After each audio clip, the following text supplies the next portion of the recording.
I've just been down a pretty deep am I the asshole sort of mind suck on Reddit. Oh gosh, it's been a week. So I was visiting some friends and their power went out because of the snow. We didn't have power in the snow for like 3 days and it was super cold. And then I got sick after that. It doesn't seem to be COVID, but I have just been drained and on the internet, and I'm trying to keep a weekly cadence of my videos at least. I'm already late. I was like, let's just do an easy one of what I've just been reading for the past few days. And Am I the Asshole is a very addictive subreddit if you don't know about it. It's basically people who post something that happened and want to get the internet's feedback on whether they're an asshole or other people related are an asshole. And one of the things that's actually kind of sad for me about reading this Reddit is a significant number of them are women who seem to be with an abusive partner of some description, and they're asking if they're the asshole, but you can kind of just tell that they've been living in this little bubble world where their partner just tells them they're a huge jerk all the time, and they've started to believe it, right? And so I was just gonna pick out a few of these ones where people are getting pulled into abusive situations and their perspective is just becoming really skewed. It was actually super easy to find these, which is nice because I'm not feeling great, so I just did a quick video. They're like a dime a dozen, and I'll put the links to the full Reddits in the description. The first one is a woman asking if she's an asshole for demanding that her husband replace the books that he threw away. So it's a 31-year-old woman, and basically she likes to read, but her husband doesn't like it when she reads. So this is her quote. We've just returned from the honeymoon 2 months ago, and he's been complaining about books taking our special time away, specifically at night. But I like to think that I'm balancing my reading time. He has started calling me grandma or say I remind him of an old lady, neighbor, to get me to quit reading, but it doesn't budge me. A week ago, I found that he's given my book collection away, and I was devastated after he defended himself, saying he did this for my own good. Yeah, so this one, first of all, it has a few red flags. One is that she mentions that she's just come back from the honeymoon. And so one of the things about abusive relationships is after periods of commitment, the level of abuse will typically escalate. And so this includes things like if you move in together, if you've just gotten married, or if you've just had a baby. So these are very sensitive times in a relationship, and you want to be really mindful of if someone is acting more abusively during that time. It's probably not something random. It's probably an indicator of things to come. And so, yes, the fact that this has escalated right after they got married, it indicates that this guy is really wanting more of her attention. He doesn't like to give her time to herself, and he kind of threw her books away. And it's I would say it's not going to get better. Honestly, someone did this right after your honeymoon. It sucks, but you might really want to think about, maybe it's extreme, getting a divorce if he can't come round to it.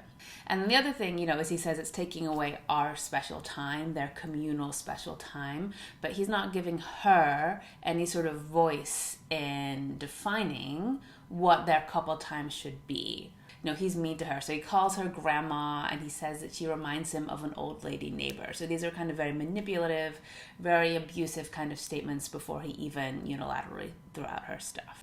This is just not a healthy way of handling it. It'd be very reasonable if he said he wanted to have a conversation where they were brainstorming solutions, or, if he had asked her if, he could have had 2 or 3 nights a week or something and she'd agreed.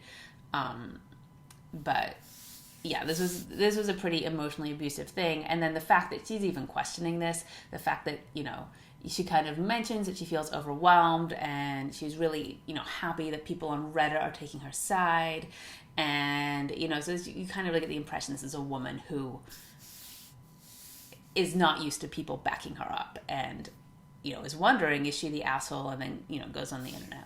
Weirdly, I actually kind of find the Reddit Am I the Asshole to be fairly apt on when people are getting abused. People tend to spot that right away. despite the fact that Reddit is seen as like a cesspool on the internet. I actually end up agreeing with him quite a bit, which is probably part of the reason that I read it.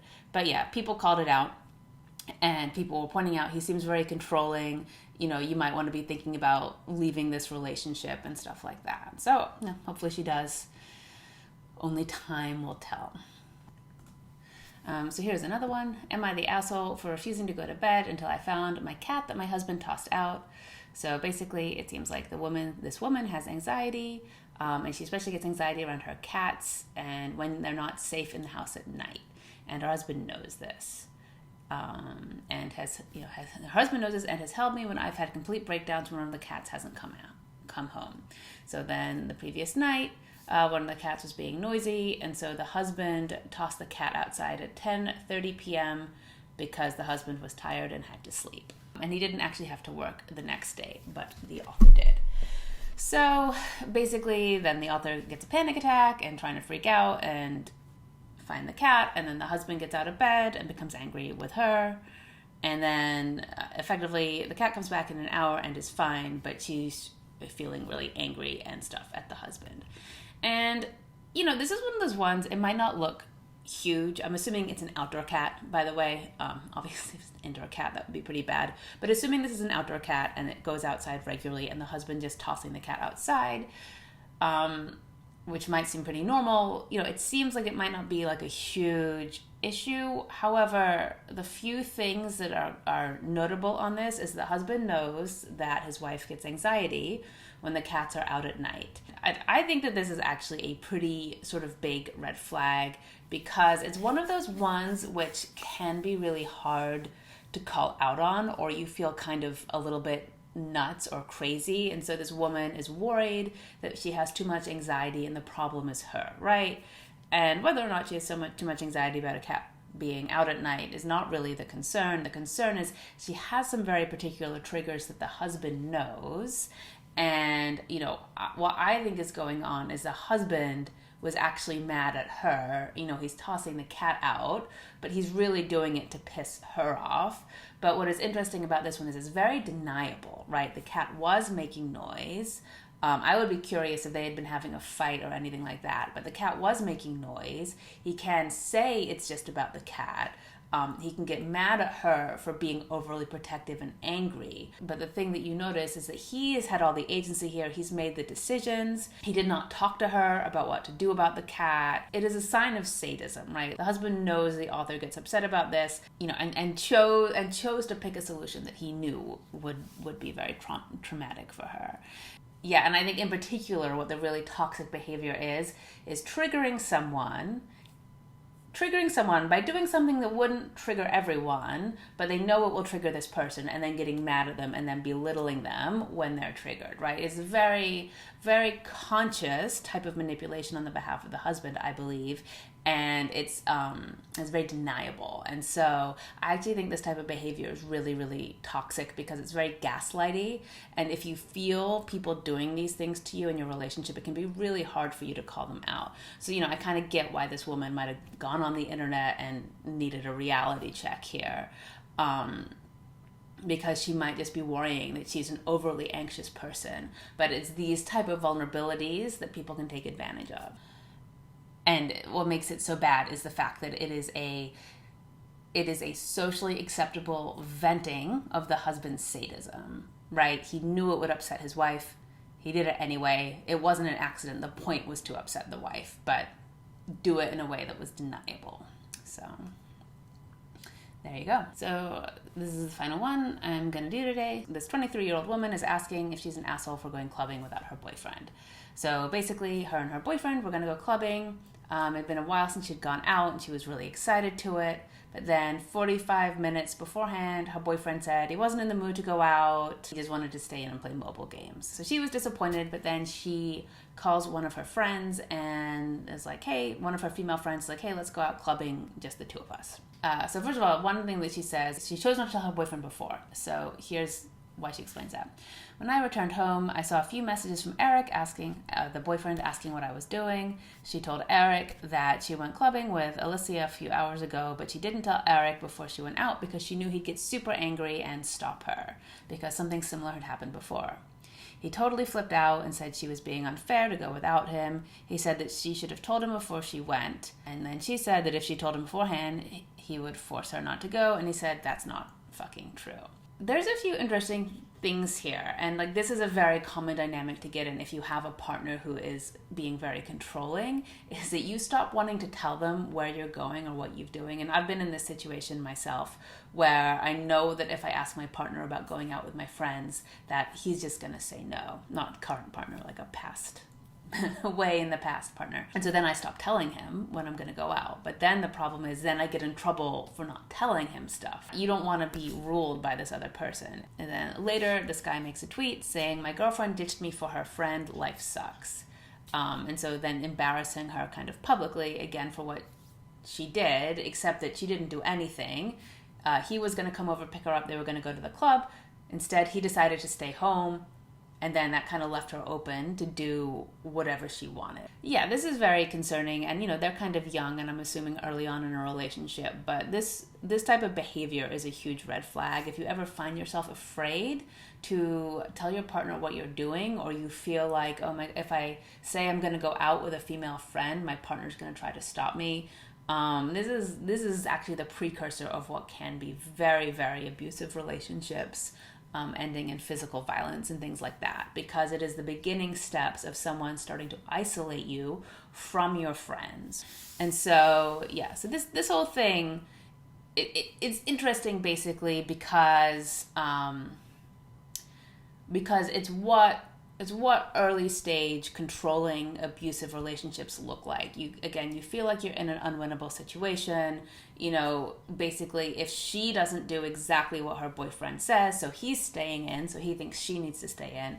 If she doesn't do that, she's going to get punished in some way. She's going to get punished if she asks to go out with a friend. She's going to get punished if she goes out without asking. He was the one who canceled the plans. And so really, what is he punishing her for? He's punishing her for having an own independent life, for having any sort of interests outside of him. So yes, very concerning. But the thing is, and this is how people get in these controlling situations, check out that tweet. My girlfriend ditched me for her friend, #LifeSucks. It's a very interesting tweet because it is a sympathy calling tweet, and it's public, and so so after that, actually many of Eric's friends messaged her trying to know what happened, and then when she told them, they called her a huge asshole. And so he is trying to use his social group to pressure her into accepting his abusive behavior, and he did not convey that situation accurately at all. She did not ditch him. He ditched her, and he didn't even invite her over, and they didn't make any other plans.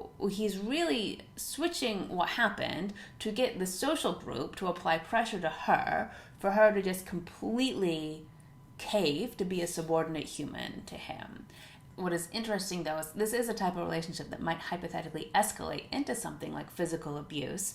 I don't want to say that it will, but there are warning signs here. Him isolating her from her friends, him being angry and resentful of the external life that she has without him. These are behaviors that, even if it did or didn't for this couple, in other situations could escalate to physical abuse.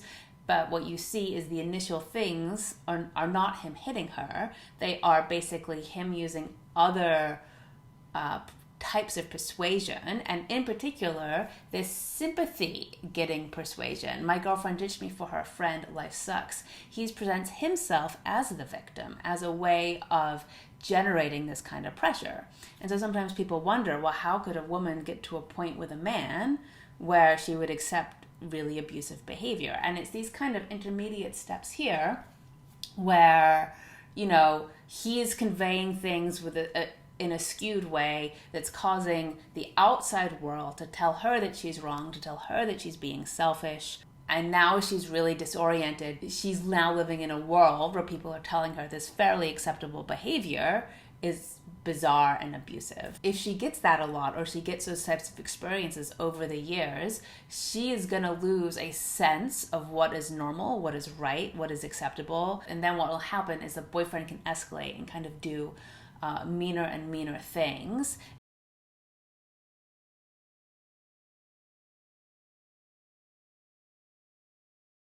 Yeah, those were just 3 top of the list Reddits. And my main takeaway is that oftentimes people who are actually being abused can wonder if they are the abuser. I am kind of highly sympathetic to a lot of the people in this. And when you're kind of in an abusive situation, wondering whether you are the abuser or the abused is actually not very rare. It happens all the time because abusive people really attack the people they're abusing. I think that one of my main takeaways, though, is if you are just trying to leave the situation and someone else is demanding you stay in a situation that makes you uncomfortable, like they're almost certainly the abusive party there. You know, if you are letting someone kind of live their life and they're not letting you live your life, like that is abusive, right? If you, I had an ex who told me that basically I had abused him by breaking up with him. I had abandoned him, right? And I'm like, you're a healthy young man in your 20s. Get a fucking job, right? But in his mind, I mean, I think he really did think that I had abandoned him and abused him by taking away my resources from him. I just want to do a little quickie this time and just sort of give little glimpses into different stages of people's relationships. And what sort of abusive behavior might look like. If you want to read more of them, you can go through Am I the Asshole, yourself, and just look for people who are dealing with partner interactions, and you can kind of see where people are landing on the sort of abuse side of the spectrum. So anyway, that's all I got. Bye.